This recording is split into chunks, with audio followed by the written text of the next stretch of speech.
Hello everyone, this is the second video where we are going to continue looking at your syllabus to make sure that you understand everything that you need to be able to know about before completing this course. It's very important to take care of yourself. This is important more now than ever, so please make sure that you do what you need to do to take care of yourself.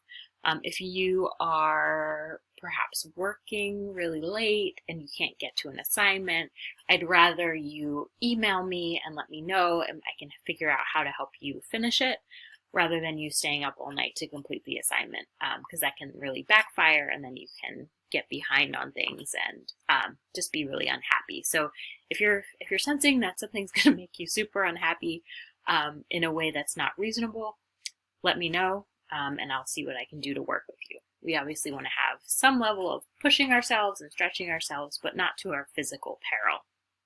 If you need to withdraw from the class, you can consult with me, but really also consult with records and registration about it, since it can impact financial aid and such. The last date to withdraw is the 17th of June for this session. Okay, you can read more about any of this and really should when we're done with, when I'm finished with explaining, when you're finished watching this video explanation. So for the grades, once again, you're going to either get a P, an MP, an F, or an FS if you stop coming, if you stop logging into the class. A P is 100. So when you get a P on an assignment, it's going to be entered in as 100. Unless there are specific breakdowns where you've gotten like a 94 or something like that.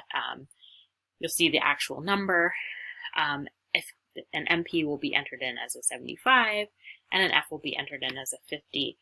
In general, you need to have above an 80 to pass the course. So you need to have an 80 or above in order to pass both courses. An MP means that you have to take the course again. So you really are striving for a passing grade or higher in the course. Okay, this is just a list of the type of work that you're going to have. Classwork, grammar tests, essays for sure. That's our main form of assessment in 98. There's also going to be an essay exam at the end.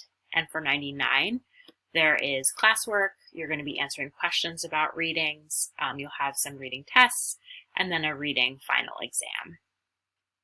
All of the Learning Lab stuff is online right now, so there's a link in the syllabus to how to get support from the CCP Learning Lab tutors. You can get lots of support from me, but if you're like, I'd like a fresh perspective, I'd like somebody else to help me as well, you can certainly seek out help in the Learning Lab. There's also something called self-advocacy points, and some of you have already earned some if you reached out to me before the semester even began.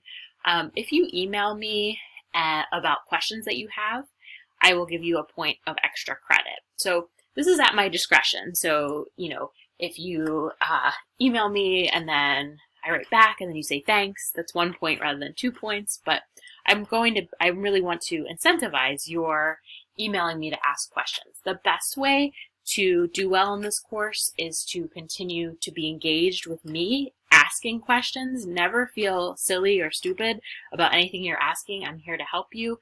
And if you do send those emails, I'm going to reward you by giving you some extra credit. Okay. Another thing that's important, especially for this course, is this idea of benchmarks. So if you already have mastered a skill, and one way that I might know that is if you have gotten 100 on like a couple of assignments in a row, or I just sort of noticed that you know how to do this, I may excuse you from another assignment that's testing that skill. And if that happens, you'll just see 100 on that assignment and then a comment that says no submission required. That does incentivize you to work really hard up front, and then if you're doing really well, you may have fewer assignments as the semester continues, because it is intense. It's a lot of assignments because we're trying to do so much in 6 weeks. But I also really believe in the shorter time frame for this, because I think that you all are talented enough and driven enough to really succeed in the shorter amount of time, and then to be able to move on, to move forward in your education quicker, sooner than later. If you have a learning disability, I'd reach out to Lisa Pappert. Her email address is here. If there's any sort of information about accommodations that you need to let me know about, please do. There's a resource called Starfish Connect, which is how I can send feedback or refer you to various places around the college. That's pretty cool. If there's something going on with coronavirus that I need to communicate with you, I will email you. Make sure all the updates that I'm sending will be through Canvas, but also check your email for general information from the college as well. Okay, so if you submit an assignment late, you will not be able to get a grade higher than MP. But if you negotiate an extension with me, you're fine. So you're not going to be penalized even if you email me right before an assignment is due. As long as that email comes before an assignment is due, I'll help you to negotiate an extension. Okay. Make sure that you spend enough time looking at the videos on Canvas. Don't skimp on the videos by just like watching parts of them. Watch the whole videos. Sometimes watch them a couple times if you're confused. It's just always helpful to spend, the more time you put into this course, the more you'll get out of it. This is an important message. So because the course is short, you may be tempted to copy and paste information from the internet. This is never a good idea. It's plagiarism, and you'll automatically get an F for that assignment and may have bigger consequences in your academic life. I would much prefer you turn in a really terribly written assignment where you struggled so much with it than plagiarize, because it's really serious. It's the equivalent of academic stealing. It's stealing something that someone else has worked really hard on and then saying that it's your own. So I do want to offer a word of encouragement about writing. If you are struggling with what to write about, you can contact me. If you're struggling about how to do something, you can rewatch the videos, and if you still don't get it, reach out to me or the Learning Lab.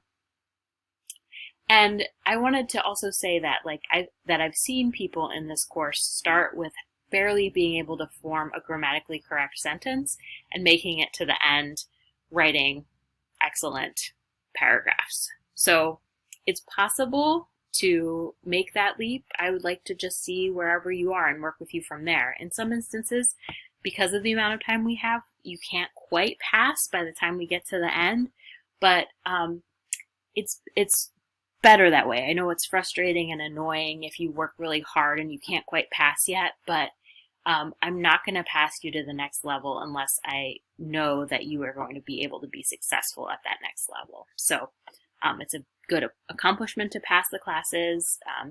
The students in my classes who do pass go on to do really well at the next levels. So hang in there, do your own work, and let me help you when you're struggling. Okay, so then we have the assignment schedule. It's pretty easy because everything will be posted on Canvas, so it just tells you when the weeks are. Your assignment is to complete whatever's in the first week module for 98 and 99 for each of the weeks. So you can see we have May 18th is when we're starting, and then it goes all the way to June 25th. That's midweek, that's a Thursday, and we're going to have at the end of that week your final exams. If you have any questions about this, let me know.